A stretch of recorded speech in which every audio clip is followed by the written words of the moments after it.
Right now, 6 kids in Miami, Oklahoma, spend some time learning fire safety tips from first responders. And we've got strong to low and severe storms continuing for the next couple of hours before the heat returns this evening. Plus, the city of Lamar is working on locating a new water source. The 4 states' most watched news starts now. Good morning and welcome to the KOAM Morning News. It's 6 a.m. I'm Elise Snowy. And I'm Lindsay Gaffney. Yes, we've got kind of a soggy start to our weekend here. It was a little rough driving in this morning. I came in around about 2 a.m. and storms are starting to really kick off, and a lot of lightning. It was really pretty electric, pretty loud. Yes, it was definitely very loud. I got woken up this morning by it. Me too. Well, we'll go ahead. We'll take a look outside downtown Joplin. We have some storms still moving around out there. A lot of lightning, mostly just cloud to cloud lightning, which is a little less severe than cloud to ground. Now, we've already see the sun coming up a little bit, so storms are starting to move out of the way. However, still pretty rainy, still pretty loud out there. Wind gusts up to 30 miles per hour behind the storms as well. Now, temperatures still in the upper 60s. We're not going to warm up too quickly this morning due to the rain. We've still got some strong cells just north of Miami, heading just east of it and south of Joplin as well. Still some heavier rain out in the area, clusters of thunderstorms. We've also got some flood watches, flash flood warnings as well, continuing throughout the rest of the morning and even through most of the day today. Temperatures a little bit cooler near Joplin, 67 Joplin, Miami, right where those storms have passed by, but they warm up pretty quickly. We've got 73 out in Parsons, 76 in Independence, Neodesha 74. Not too bad out there. We're going to continue to warm up today into the lower to mid 90s. We've also got wind gusts continuing right now out near the storms, unless you're in a stronger cell, about 60 miles per hour in some of those stronger cells. But outside of that, we're looking at 25 to 30 miles per hour throughout the rest of the morning. We died down a little bit, but we've got stronger winds coming in this evening, overnight as well. We've also got rain continuing in the morning time, and then we go through a heat wave this weekend and early next week. We'll talk about it in just a bit. All right, we'll see you soon, Lindsay. Well, the victim in an unsolved California murder from 1985 is now linked to Lamar, Missouri. Authorities have released this sketch of an unidentified woman whose skeletal remains were discovered in Newark, California in 1985. They say she had been shot and killed up to a year before. She was between the ages of 25 and 36, was 5'6" to 5'8" tall, and had brown, red, or auburn hair. Now DNA testing shows the victim was a descendant of a former Lamar, Missouri resident, Marianne Marie Helms Thorburn Richardson, who was born in Lamar in 1932. Richardson is now deceased, and investigators say it's likely the victim was placed for adoption as an infant, possibly in the late 1940s. Investigators want to hear from anyone who has information about the adoption or the victim's identity. You can find much more about this case on our website, KOAMnewsnow.com. Well, firefighters in Miami, Oklahoma hosted a fire safety class for local kids. The fire department brought trucks, firefighters, and the fire pup to the library for the event called Adventuring into Fire Safety. The kids got another surprise when the Bureau of Indian Affairs wildfire team showed up with their own equipment and Smokey Bear. Talking to kids about this, promoting this event, there are so many kids that have no idea really about wildfires, wildfire safety, that kind of thing. Nobody knows who Smokey Bear is anymore, that kind of thing. So I'm really excited to teach kids about this today. The Miami Public Library's next event will be a Summer Lego League next Tuesday at 10 a.m. The city of Lamar has begun drilling for a second water well to help improve the town's water quality. KOAM's Anthony Saviello has more. Going the well provides several benefits. One's water quality, two is water flavor should improve, but also it lowers our treatment cost. It lowers the chemicals we have to put in to treat the water, lowering that cost and improving the water itself. This well being drilled in Lamar is part of a bigger $3 million project. This is coming through state and federal funding through the ARPA program. So the city's portion is about $600,000 whenever you look at both projects together. We're also replacing water lines with this project.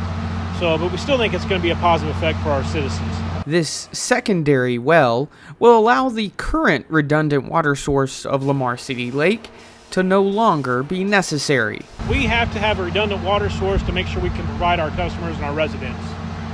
Currently, we still are connected to the city lake, and our goal is to move away from the lake and provide only well water. This drill uses air compression to dig into the ground. It is currently drilling at 50 feet an hour. The foam substance being ejected from the machine is what is used to bring the broken rock and dirt to the surface. Once it is all said and done, this well will be 1,200 feet deep. For reference, that's nearly the same height as the Empire State Building. Reporting in Lamar, Missouri, Anthony Saviello, KOAM News. For residents who may be concerned about the water quality, the city does an annual quality report, which you can find on our website, KOAMnewsnow.com. And that's a look at this morning's top stories and weather in our first 7 minutes coming up on the KOAM Morning News. Much of the U.S. is being affected by extreme temperatures, with June being the hottest on record. We'll have the details on how to handle the summer heat. Plus, Biden hits the campaign trail after a brief pause for the NATO summit. And Lindsay will have a look at your weekend forecast. You're watching the KOAM Morning News. We'll be right back. But first, here's a live look from Neosho, Missouri, ahead of the Newton County Fair.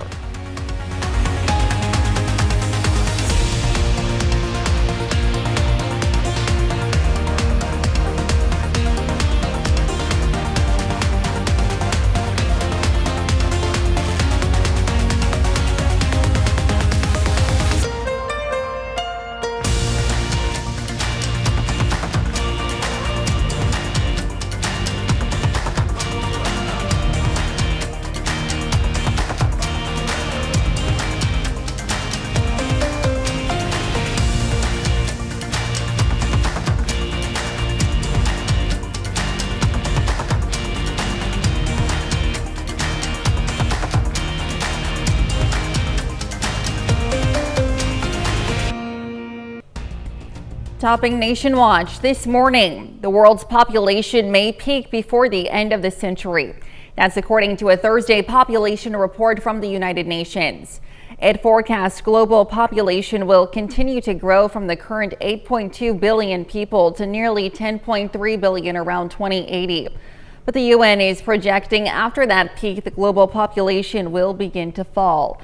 According to the report, that's partially because fertility rates around the world are dropping quicker than expected.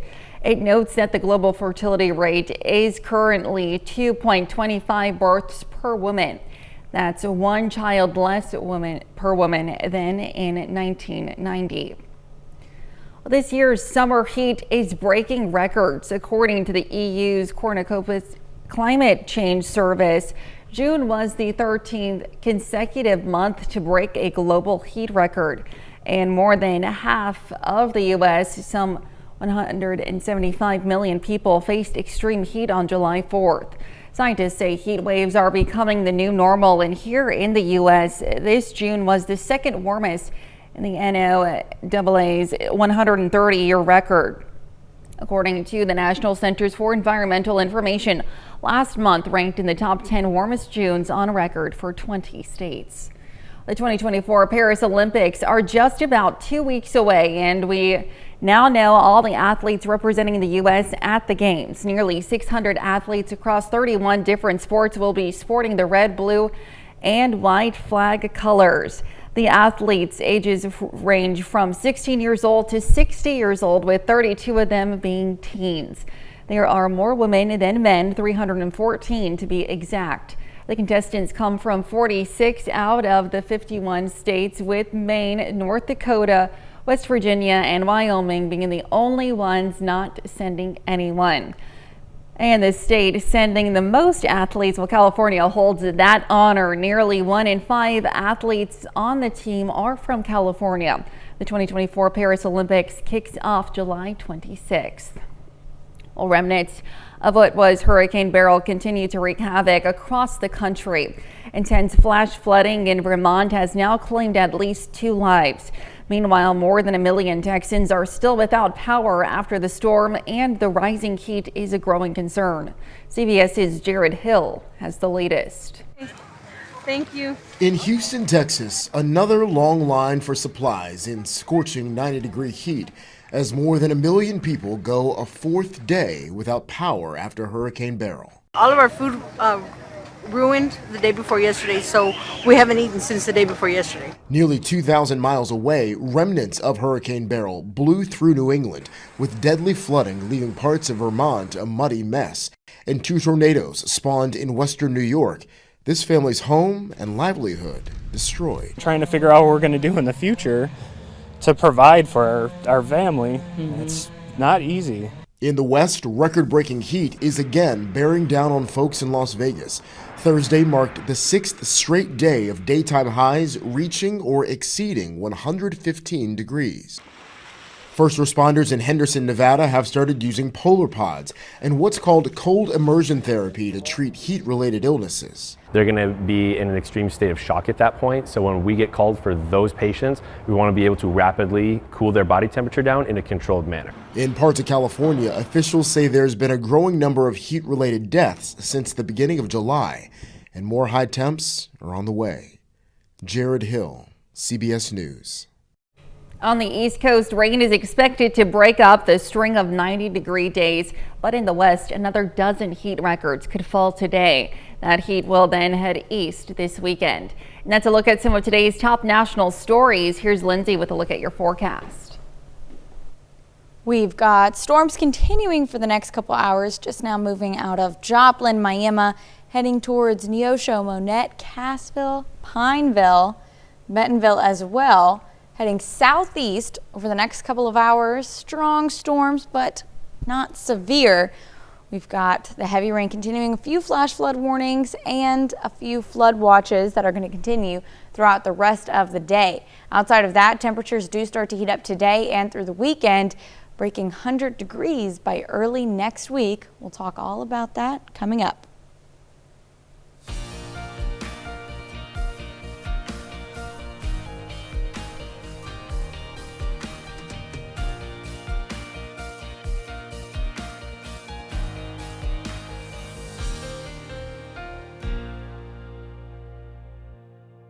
Well, President Biden is back on the campaign trail in the battleground state of Michigan after wrapping up the NATO summit. Yesterday, the president insisted he's not ending his re-election run during a news conference, even as more House Democrats joined calls for him to do so. CBS News' Jared Hill has the latest from New York. I'm determined on running. In a rare solo news conference, an energetic President Joe Biden defied calls to drop out of the 2024 race. I've got to finish this job because there's so much at stake. The president faced tough questions for an hour as he tried to tamp down concerns over his age and fitness for office. I've taken 3 significant and intense neurological exams. Can you name me somebody who's got more major piece of legislation passed in 3.5 years? But last night, more House Democrats publicly called on the president to step aside. Among them, Connecticut's Jim Himes on CNN. In the next 96 hours, perhaps, is the moment to set aside the poetry, the loyalty, and the love, and ask yourself a hard question, which is, are you sure he's going to win? The president's performance reassured other Democrats. I think he convinced a lot of people he should stay in the race. The gaffe-prone president did make a few missteps yesterday. First, flubbing his introduction of Ukrainian President Volodymyr Zelensky at a NATO event. President Putin. President Putin. We're going to beat President Putin. President Zelensky. And later, while referring to his running mate, Vice President Kamala Harris. I wouldn't have picked Vice President Trump to be vice president, but I think she was not qualified to be president. Former President Donald Trump mocked the gaffe on social media, writing Biden, quote, has Trump derangement syndrome. Jared Hill, CBS News. It's important to note that while Congressman Jim Himes called on President Biden to drop out, he also said he will work to get the president reelected if he remains the Democratic nominee. Himes is now one of 17 congressional Democrats to publicly say Mr. Biden should step aside. Now here's Lindsay with a quick look at your forecast. We've got storms continuing over the next couple of hours. They were low and severe.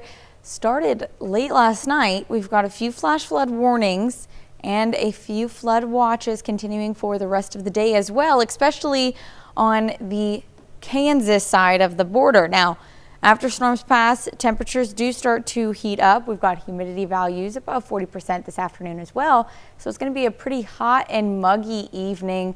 We've got more showers and thunderstorms early Saturday morning, and then the heat really starts to ramp up beginning half of next week.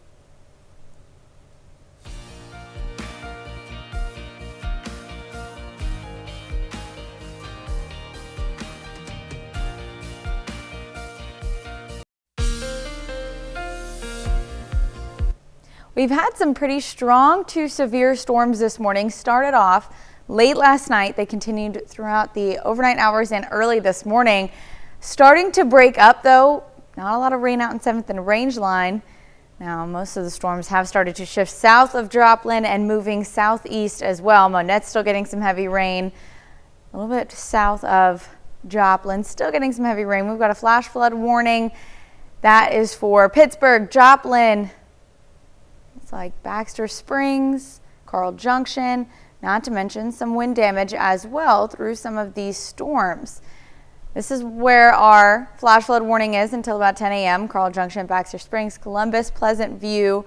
That's going to continue for the next couple of hours due to the heavy rain that sat over that area for a couple of hours. Now, these storms are mostly just isolated to Joplin and Springfield. After they pass, we're going to be looking pretty good for the next couple of days. We've got a few showers in the morning, but overall for the next several days and into early next week, we're going to stay mostly dry, and heat is going to be our main concern. Today, not too bad, especially because we had those storms. It's going to keep us a little cool. Will be pretty muggy though due to the humidity, but out in Missouri, it's going to be minor risk. Out in Kansas, Oklahoma, but up a moderate risk. It starts to continue to rise tomorrow. We've got moderate risk all over, and then patchy major risk area.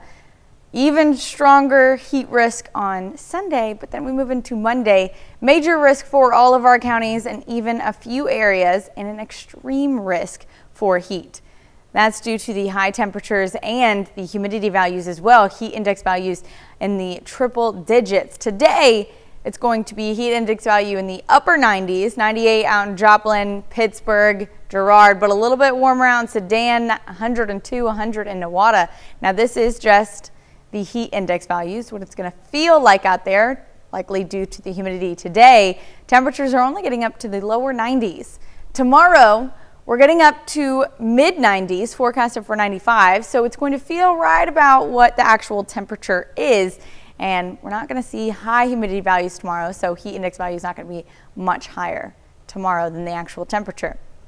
We've also got humidity values above 40% today in our eastern counties and in our northern counties. If it's above 40%, temperatures are above 90 degrees, then we have heat index value in the upper 90s, even reaching triple digits. Tomorrow, it's going to be a lot drier. Even though we do have a few showers in the morning, it's not going to be as many showers that we saw today, so humidity is not going to be as high. We're going to keep an eye on it though, just in case it does start to ramp up. Now, we've also got some pretty strong winds continuing today. Wind gusts up to 30 miles per hour this morning.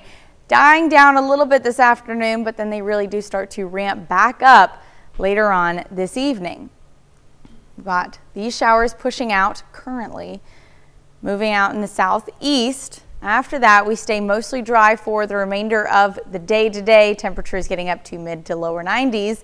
And then we've got more showers and thunderstorms picking back up Saturday morning. Like I said, not going to be as widespread as what we saw this morning, so humidity values aren't going to be as high.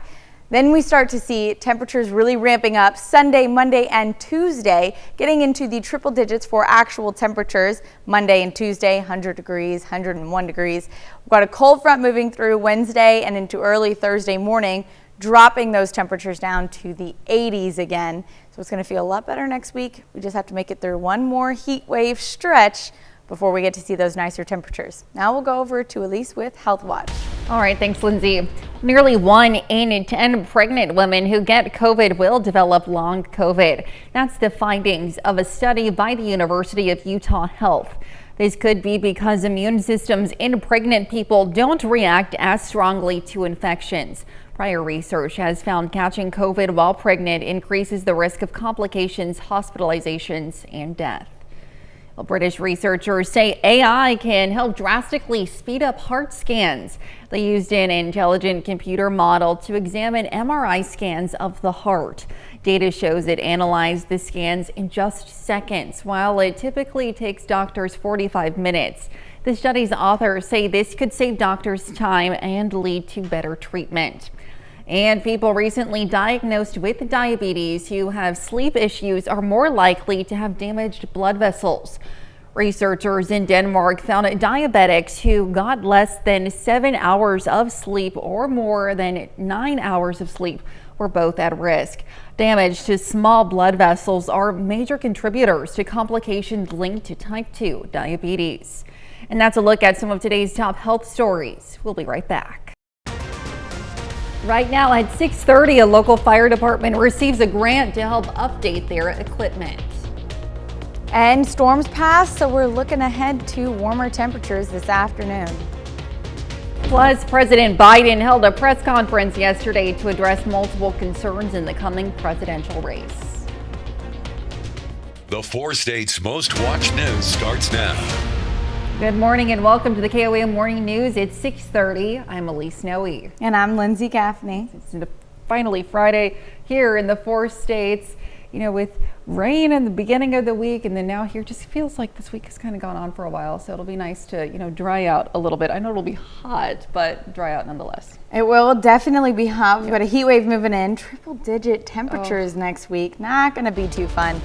But luckily, storms have mostly passed, still moving south of Joplin. So if you're anywhere near Benton County as well, going to get some rain still in Neosho. But if you're in the Joplin Metro, you're looking pretty good. We've got a nice sunrise going on out there. Still, winds getting up to triple digits. Now, we've got, winds getting up to 30 miles per hour wind gusts as well. Other than that, looking pretty good. We've got temperatures still in the upper 60s. We're really not going to warm up until after all the storms move out of the way, sun comes up, clouds clear out. Then we're going to start to see those temperatures really spike up today, only getting up to the lower 90s. However, as we do continue throughout the rest of the weekend, we're really going to warm up. We've had a few stronger storms pass by, a couple of severe thunderstorm warnings, but other than that, we're mostly pretty good for the rest of the day. We've got a few flash flood warnings and flood watches throughout the remainder of this morning and throughout today as well. But as the rain passes, we're going to look pretty good. We've got a few more shower chances kicking off tomorrow morning, and then we're really going to focus on the heat for the next couple of days. We've got temperatures getting into the upper 90s tomorrow, and then we move into early next week, even reaching triple digits. Now, today, it's only lower 90s, but we are dealing with humidity values due to all of the rain. So we're going to have a heat index likely in the upper 90s today. It's going to feel pretty hot, pretty muggy. Tomorrow, a little bit drier, but still warm. Then we move into those triple-digit temperatures and then heat index well into the triple digits, thanks to a heat wave, a nice ridge moving over our area. But we'll talk more about that in just a bit. All right, thanks, Lindsay.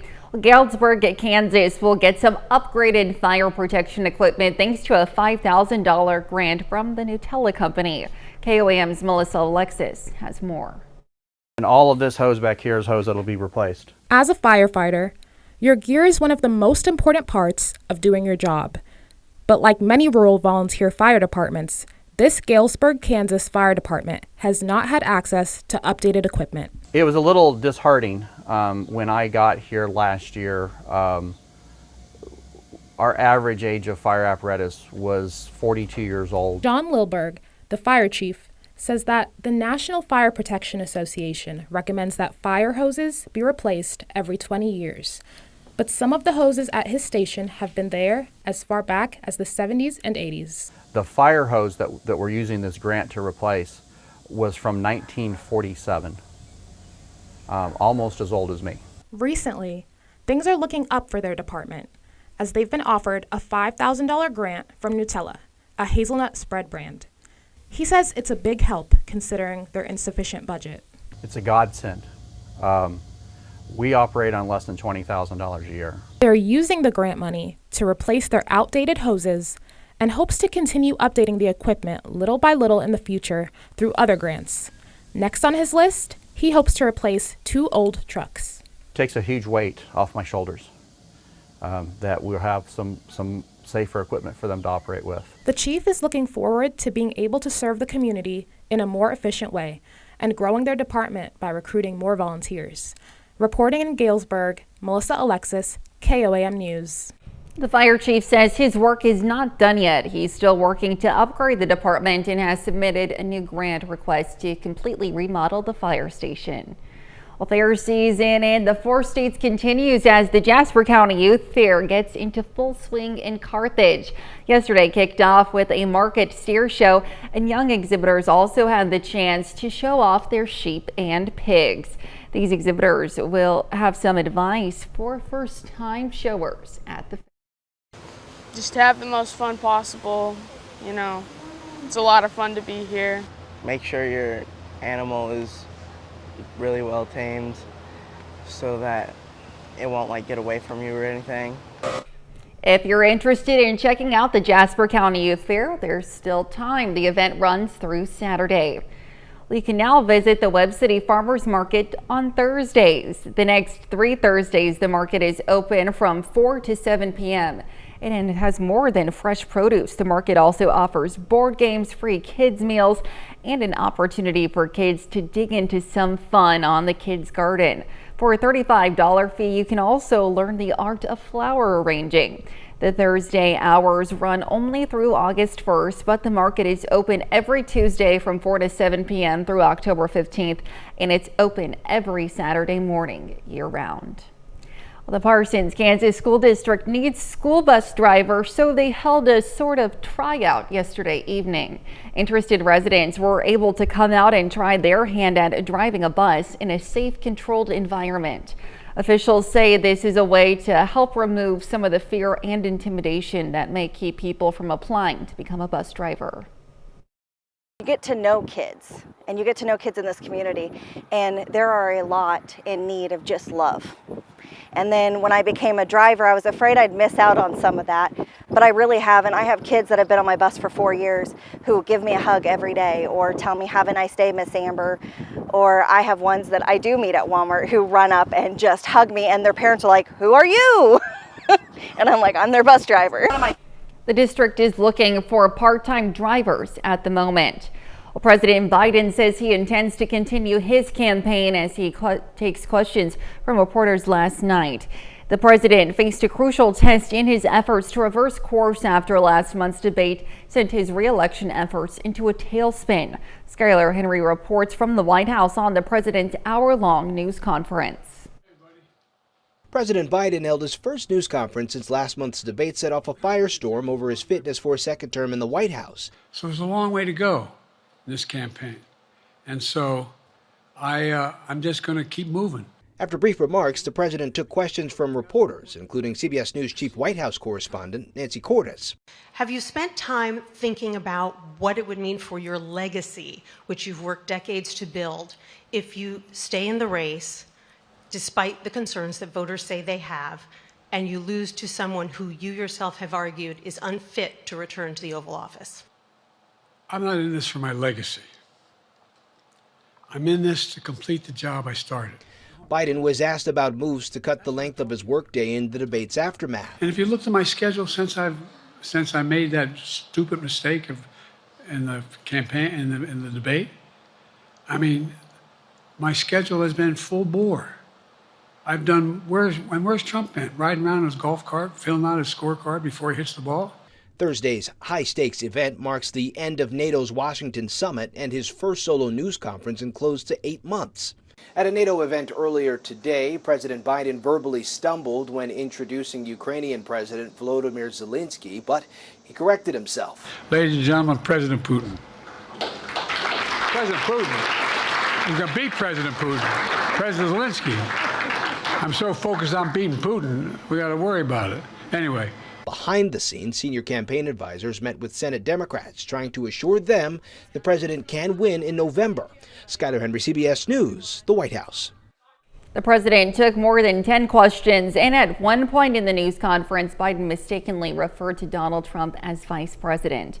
After the event, Jim Imes, the top Democrat on the House Intelligence Committee, posted a statement on social media withdrawing his support for the president.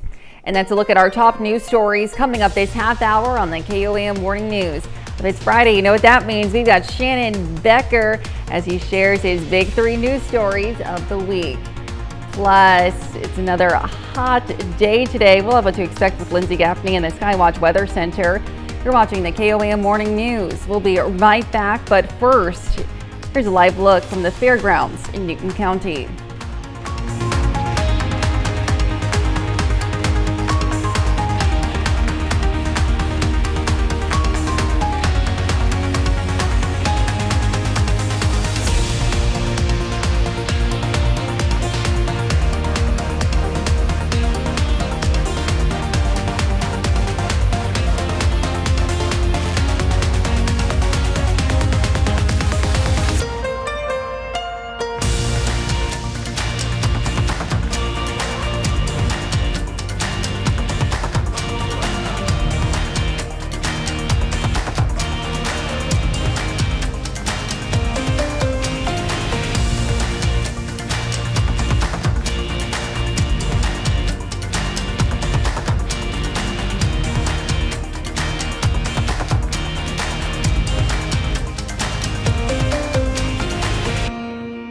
Welcome back. We've got Shannon Becker live in the studio to share his big 3 news stories of the week. Good morning to you, Shannon. Hello. Thank you so much for being with us this morning. Did you hear all that rain last night? Yes, and on my way in, I was white knuckling it like you wouldn't believe. I was driving down Murphy Boulevard, went underneath the 2nd Street Bridge, and I had to stop. I mean, it was literally 2 feet over the road. I put some videos up on our Facebook Live. It's just bizarre. Unbelievable. But it just as fast as it comes up, it goes down. Right, you know what I mean? right. That's what they call flash flooding. Let's take a look at our big 3 stories of the week. KOAM News Now. I'm Shannon Becker. A hazmat fatality crash occurred on I-44. It took 9 hours for cleanup the other day, and sadly, driver did not survive. They're still investigating the crash and what happened there on I-44 near the 13-mile marker. Number 2, KOAM News Now, live and local news. What's happening where you live? Another fatality, this time the day before in Oklahoma. And the highway there was closed for 6 hours at the state line, Missouri into Oklahoma. We discovered later that the Oklahoma Highway Patrol had said numerous vehicles had struck a man that was in the roadway. He was from Cuba, Missouri. More details of that investigation on our website. Number 1, Douglas Fir Road this last Friday evening. A female who is, we understand, was weed eating in her yard was actually struck by a DWI driver that went off the road, hit her and killed her, and then left the scene. Careless. And a lot of people, even mutual friends of mine, know the late lady, which is very tragic. The man was found the next morning. We were there as his pickup truck was towed away from him. A bolo was sent out for it, Be on the lookout is what they call that, a bolo. So they found the truck. It was at a friend's house. He was there and arrested, and then, of course, charged with a DWI with that ends in a fatality. It's just a tragic story. Absolutely. And then our bonus story of the week. Boy, it just gets worse, doesn't it? This has been like we needed that rain for I don't know. This is in Galena. A family of 6 lost everything as fire engulfed a home the other day. Of course, everyone was out safely, but it's very dangerous for firefighters. I know we talk about that all the time, but you know, they're wearing all the gear. It could be 130 degrees inside the gear. And that's not getting in the fire. That's just standing there. What they do is incredible. Yeah. So 4 people treated for heat-related injuries on the scene. Nothing to be transported to the hospital, but we now have a GoFundMe that friends have put together for that family in Galena. And that's on our website, KOAM News Now. It's our big 3 today. Wonderful. Thank you so much for being with us this morning, Shannon, for all you do, as always. Stick around. We'll be right back. All right, it's time for some Friday birthdays here in the 4 states. We're going to start over in Chautauqua with Blakely Bruce, who's celebrating birthday number 2 today. Happy birthday. And Lucas Tierney, celebrating birthday number 8, got a message saying happy birthday to our favorite Lego expert. Wishing you the best year yet. Love, your family. And over in Fort Scott, a happy 9th birthday to Paisley Murphy. It says here, love, Mom. And a 14th birthday for Natalie Benso with her dog Gia. I love dogs. Me too. And over in the Liberal, a happy 26th birthday to Ashley Layson. It says happy birthday from your church. And we've got a father of 1 boy and 3 girls, Zach Wood, celebrating his 35th birthday out in Pittsburgh, Kansas. And a happy 50th birthday to Jerry Ann. It says happy Big 5-0. Love, your family. Phyllis King is turning 73 out in West Mineral, Kansas today. And over in Chenouda, happy 73rd birthday to Robert Travis. Johnny Bates is celebrating his 78th birthday out in Arma, Kansas. And happy 40th anniversary to Frank and Donna Robinette. And our very own KOAM Digital Marketing, Amanda Salgado. Happy birthday, Amanda. And over in Crestline, a happy 40th birthday to Jonathan Palmer. A couple more birthdays. Jessica Ray out in Columbus, Kansas, also celebrating a birthday today. And last but not least, happy birthday to Barbara Grizzle. Certainly a good birthday list, and of course we all love celebrating with you. And if you'd like to submit your birthday or anniversary so you can celebrate with us, you can do that by submitting to birthdays@koamnewsnow.com. Now here's Lindsay with a look at the forecast. Well, storms finally passed by, so we've got a nice little sunrise going out in 7th and Range Line. Still pretty wet out there on the road, so be careful when you're driving around this morning. Still is Friday, fortunately, last day of the work week. We've got some wind damage, some hail as well, especially in our northern counties, and a flood warning, flash flood warning until about 10 a.m. this morning. And that's for Carl Junction, Joplin, Baxter Springs, Columbus, Pittsburgh, Pleasant View, all in that flash flood warning due to the heavy rain that sat over that area for quite some time this morning. Outside of that, storms move out of the way. We're looking pretty good for the next several hours throughout the rest of the evening hours. More rain chances in the morning on Saturday, but after that, we're really focusing on the heat. So we've got minor risk out in Missouri and a moderate risk out in Kansas, Oklahoma. That's for Friday. Then we move into Saturday, a little bit warmer, moderate risk all for our counties, and then a major risk out in the far western counties. Then we move into Sunday. It's still not the hottest day on the forecast, but we're getting up there. We've got a major risk for most of our central and northern counties, but then we move into Monday, major risk for every single county, and then even an extreme risk, a few patchy areas out there in the west. So that's due to the heat, not to mention the high humidity values, so heat index getting up to the triple digits. Today, heat index values, so this is the actual temperature paired with the humidity values. That's where we calculate the heat index. 98 in Joplin, 99 in Baxter Springs, 100 in Newada, 102 in Sedan. That's this evening. Then we move into tomorrow. It's going to feel a little bit better because we're not dealing with as high humidity values tomorrow, but still pretty warm temperatures in the mid 90s. So we're getting up to 94 in Joplin, 95 in Pittsburgh, a little bit warmer out in the west, 96 in Sedan, 95 in Independence, but overall pretty uniform across the area. Then we are looking at humidity values. So today it's going to be a little bit more muggy due to all of the heavy rain and the flooding that we dealt with today. And so we've got humidity values above 40%. When they're paired with temperatures above 90, that's where we start to see those higher heat index values. Luckily tomorrow, still going to be pretty warm, but humidity values are a lot drier. We don't see anything above 40%. So everything's below 40% humidity, which means we're not going to be too humid. Heat index value is going to be right around the actual temperature. After heat, we're also dealing with a wind gust tracker as well. We've got 30 miles per hour winds this morning.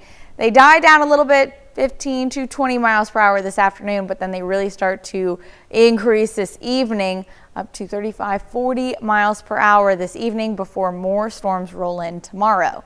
We're going to go ahead and take a look at that. So we've got the storms that are pushing just southeast now. After those clear out of the way later on this morning, we've got a nice sunny day ahead. Temperatures, like I said, getting up into the lower to mid 90s. We've got a few more showers pushing into the area early tomorrow morning. Those are going to continue, not as widespread, and we're not dealing with as heavy of a rainfall through the showers tomorrow. We're going to have a nice sunny day stretch. Temperatures getting up into the triple digits early next week. Then luckily we've got a cold front moving in midweek next week, and that's going to cool us off for the next several days after that. Coming up on Fox 14, a group of people in Minnesota are taking it upon themselves to help fight homelessness. Here's a check of today's top headlines, the news you need to know before you head out the door. The victim in an unsolved California murder from 1985 is now linked to Lamar, Missouri. Authorities have released this sketch of an unidentified woman whose skeletal remains were discovered in Newark, California in 1985. DNA testing shows the victim was a descendant of Mary Ann Marie Helms Thorburn Richardson. Investigators want to hear from anyone who has information on this case or the victim's identity. Well, Nutella, the company known for its hazelnut spread, gifted the Galesburg, Kansas Fire Department a $5,000 grant. The fire chief plans to use the money to replace an old fire hose. He also shares that he is not done and plans to apply for more grants to help update the firehouse. And the Parsons, Kansas School District needs school bus drivers. Interested residents were able to try their hand at driving a bus in a safe, controlled environment.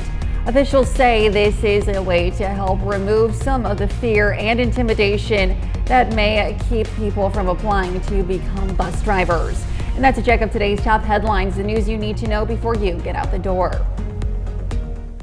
We've also got storms continuing in the southeast and eastern counties for the next hour or so before moving out. We're dealing with humidity values, and we're also dealing with high temperatures as well today. So heat index values in the upper 90s. We're going to dry out a little bit tomorrow, but still we're going to deal with the heat for the next several days. All right, that doesn't sound too fun, but you know. Alrighty, well, coming up today at noon, Howard is going to share another delicious recipe in the Mr. Food Test Kitchen. And your morning continues on KOAM with CBS Mornings. Or you can switch on over with us to KOAM Fox 14, and we'll have a great rest of your day.